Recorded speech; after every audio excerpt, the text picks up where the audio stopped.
ng bus. Parallel parking. Kasi ang unang technique dyan, silipin mo kung kasya. Mahaba naman, di ba? O, pangalawa, tabihan mo yung traktura na yan. Isang dangka lang. Dikit mo lang yan. Sige. Hanggat di ko makalabog yung traktura. Tapos yung likod natin sira dito din sa likod niya. Pantay. Oo, ipantay mo yung likod natin sa likod niya. Yan. Lingunin mo. Breakan mo.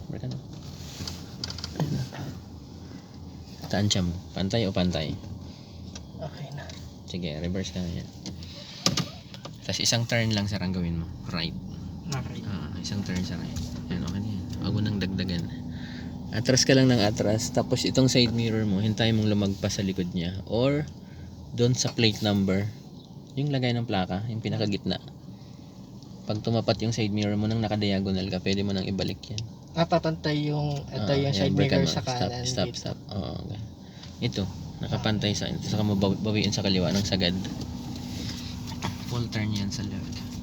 Tapos ang tingnan mo dito siya. Ngayon pag atras ka ngayon, ang tingnan mo itong gutter. Okay. Kasi pag hindi mo nakita yung gutter, ibig sabihin babanggain natin yan. Pero pag nakikita mo yung gutter, ibig sabihin okay pa. Kaya silipin mo yung si gutter. Silipin mo lang unti-unti. Pinang-pina eh. Yan, diretso na, stop. Okay na. Balik dalawa. Okay. Lagay mo muna sa park. Ganun lang kadali ang parallel, di ba? Pantay na pantay.